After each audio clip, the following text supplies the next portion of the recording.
here we see a lot of kind of B2B and B2C kind of transaction. But the B2C guys, the Ubers and the Netflix of these worlds, they've coined a term which I really like, which is on data flywheels. The more data which is being used, then you can generate it will feed into these algorithms, and those algorithms really become your digital assets for new services and products. How do you see your organizations trapping those digital data flywheels and then identifying these algorithms which are transforming your business?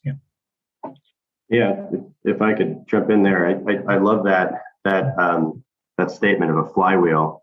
The one of the ways I've described it is kind of operationalizing latent data. So we all know there's data happening all around us. The only question is whether or not we're capturing it and placing it someplace where we can use it.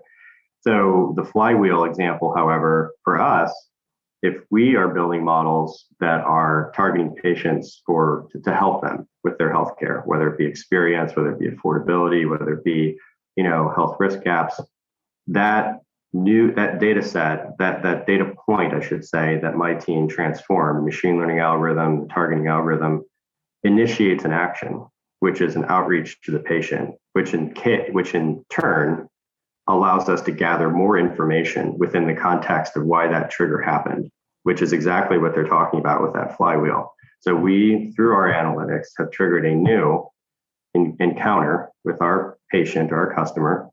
And in that encounter, we're gathering more information either through a call transcript or their feedback or a post-call survey or an engagement with one of our digital platforms, which we then can learn from, which then feeds back into our platform. And we can refine our algorithms even more to really dig in and try and find out what that patient needs to optimize their overall comprehensive healthcare experience. So I love that idea. I think that's something that we all do, and we just need to explicitly recognize it. But that's just a quick off-the-cuff example of how we certainly spin that flywheel in our space.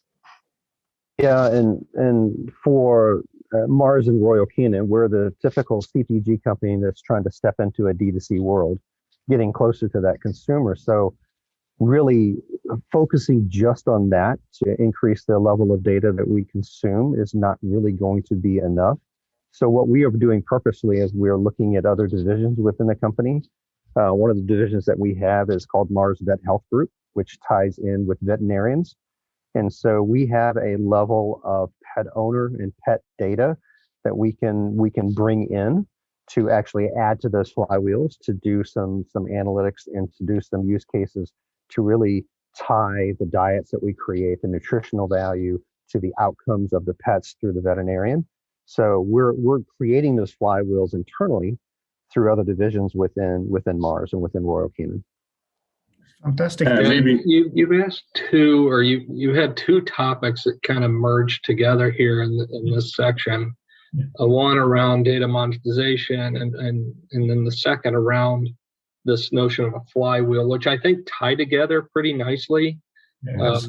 I think we've probably all heard of Doug Laney's book, Infonomics, and he describes different ways to monetize data assets, whether it be licensing data, anonymized data, of course, bartering for services and things of that nature. But ultimately, the big value is to leverage your data to create unique products and services that either grow your core, or it's something that you can patent or develop as an IP and then license out yourself as kind of a new revenue stream.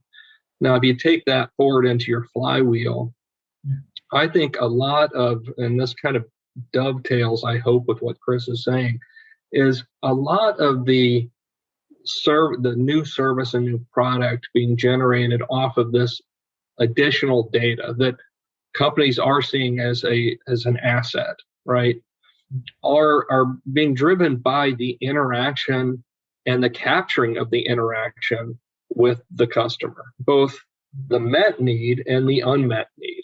So, for example, we had Tony Zhu talk to us not long ago, the CEO of DoorDash. And he was talking about their app and use of that app and watching how people were kind of hacking the app to try to achieve a goal, like get convenience store items, which is not what they were set up for. But the discovery of that unmet need opened up a new line of business, which is kind of that flywheel concept. I think for Schnucks, and I know other companies in our community, we are trying to observe or create new and better experiences for our customers so that we can learn from that and then increase the personalization, improve the experience to an even greater state, so that once again we create preference and a lifetime value that is much greater than you would have had if you didn't know the customer that well.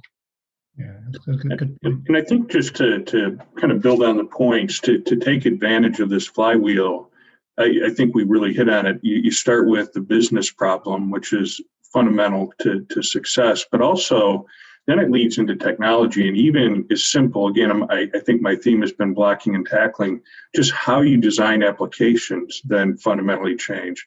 And they go from just pure process automation to also data acquisition. So it creates its own flywheel itself, and then creates an ecosystem or a platform that drives this flywheel. But the key here is trust.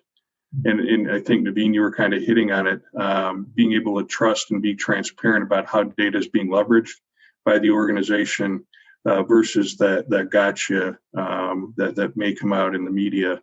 So I think it's also being able to have an organization that's very trusted. And I agree to giving them this level of information because I'm going to get this level of service that'll be dramatically improved. Right.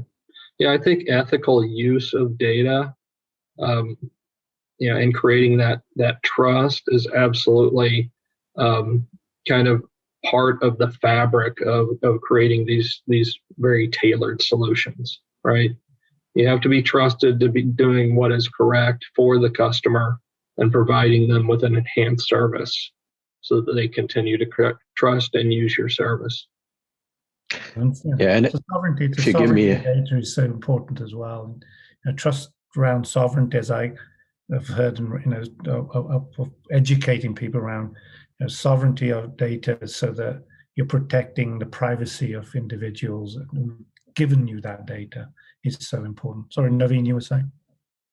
Yeah, no, back to that flywheel for a second, Baz. I love the concept. We have a platform in Bayer Crop Science FieldView where we are collecting farmers' data that choose to share it with us.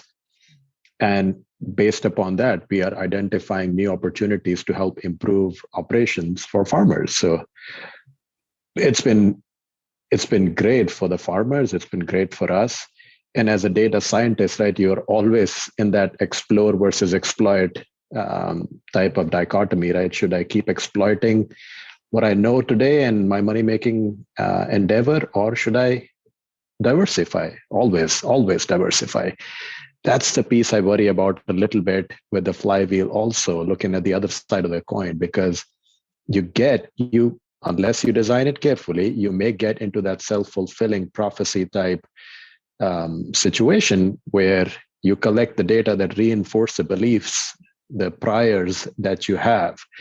So that's where it has to be really important that you're collecting data in a way that you don't bias your outcomes. Algorithms, they're extremely smart, but at the same time, garbage in, garbage out. So have to be really, really mindful of that. And we're still in the AI field, we're still scratching the surface on that. We do not understand how these algorithms work anymore, let alone understanding what data will help improve them, their performance, their biases. So it's a very, very nascent field, but that's where the field will go quickly as we see these larger and larger models coming out now.